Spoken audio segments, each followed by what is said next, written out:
You're welcome to class, and today we'll talk about the trigonometric ratios.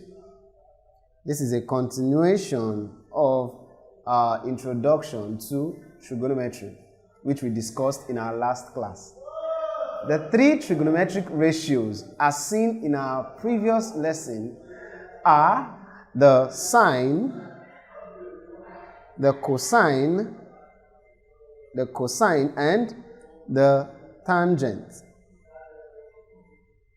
These are the three basic trigonometric ratios that we have, and they can be defined by this short form SOH, CAH, and TOA. In a short while, I will show you what all these mean. So let us consider the right angle triangle below. Let us consider this right angle triangle. Remember, I told you in our previous lesson also that the introductory parts of this lesson will be based on the right angled triangle. So let's say this is our angle theta.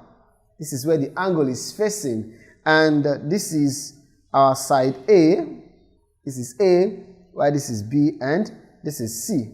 This is angle A, B, and C. While the sides facing each of these angles will give the corresponding letters. So this will be small letter A, this will be small letter C, and this will be small letter B. And of course, I told you that any angle, any side facing the angle is always the opposite side. So let us denote this as the opposite. So permit me to use OPP as opposite. While for the hypotenuse, we said it is the side facing the right angle. So let us denote it with HYP as the hypotenuse. And the remaining part, the remaining side is the adjacent side. Now, having said this, let us go to how we can name these sides. Now consider this first part here, which is so. S stands for sine. Is that okay? So we have sine. Remember I said the short form of SINE, sine is SIN. So let's say, the angle we have here is theta, which is equal to O here stands for opposite. O stands for opposite. So we have opposite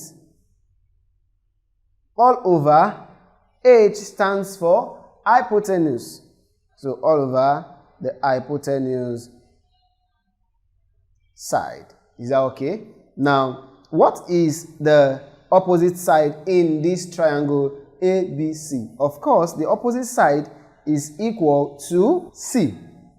Is that okay? Now, what is the hypotenuse side? Remember, we said that the hypotenuse side is always the longest side. So in this triangle, which is the hypotenuse side? Of course, it is B. So we have C over B is our sine theta. So whichever angle theta is, theta could be 15 degrees, theta could be 45 degrees, it could be 75 degrees, and so on and so forth, insofar as it is less than 90 degrees, okay? Because the sum of angles in a right angle triangle would definitely give 90 degrees, okay? Now, let's go over to the other one, which is cos.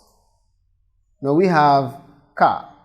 So C here, looking at it, C here stands for cos. A stands for adjacent, while H stands for the hypotenuse side. So we have car. CAH. This is cos theta equals the adjacent all over the hypotenuse side. And if you're still following me, you will realize that the adjacent side is A. So we have A all over our hypotenuse, which is B. Is that okay?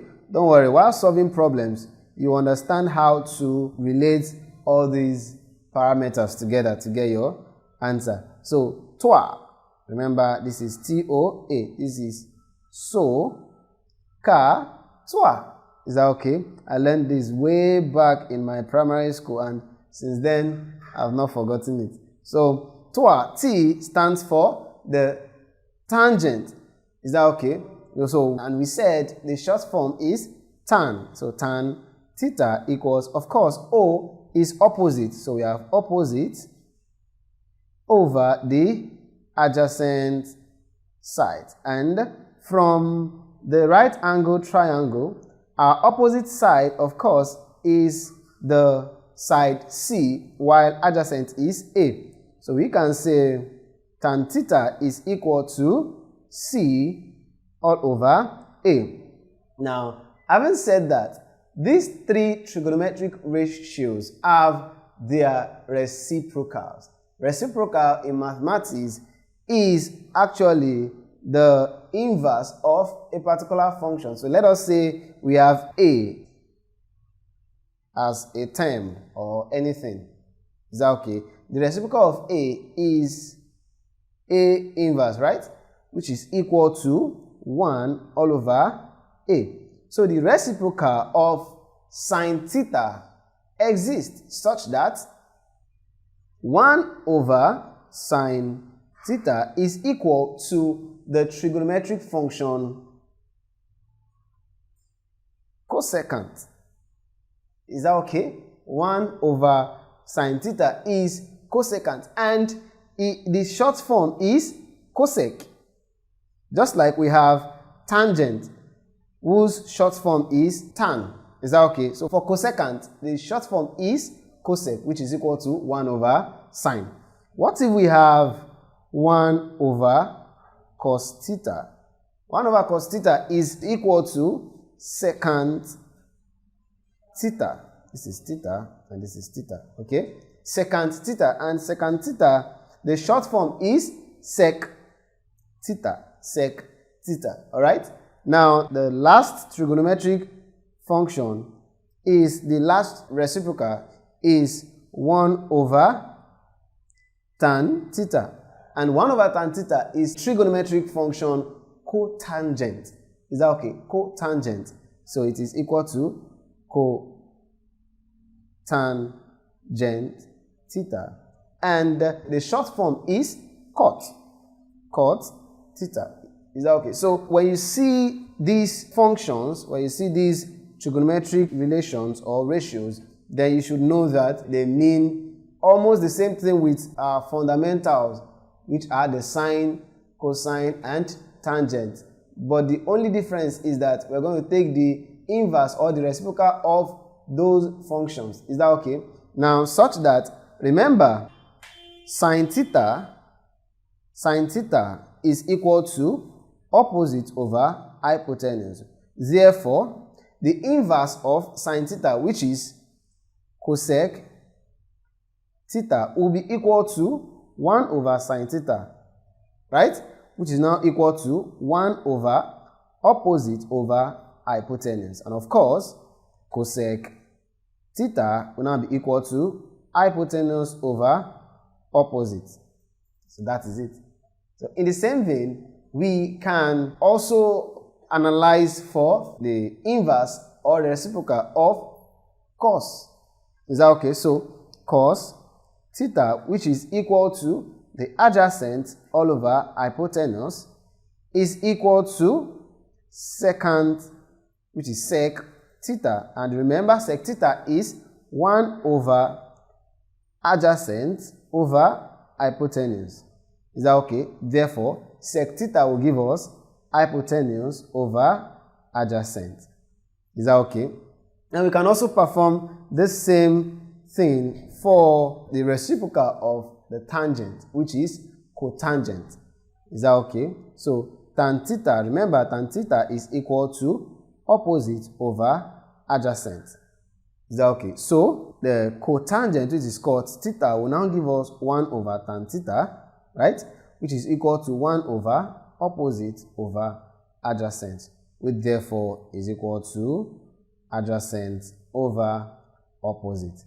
Is that okay? So having said all this, We call some angles special angles, but to obtain them, we have to take some mathematical assumption. Is that okay? Now, before analyzing these special angles, you have to consider a particular concept called the Pythagoras theorem. The Pythagoras theorem. This theorem is one of the basic and very important theorem in mathematics. Is that okay? And it was postulated by the famous Greek mathematician and philosopher between 569 to 500 BC. And the philosopher, of course, the theorem was named after the philosopher Pythagoras. Is that okay? So we'll consider the Pythagoras theorem in detail in our next class before analyzing the special angles. Try not to miss any of our classes as the topics are taken in series. See you in our next class.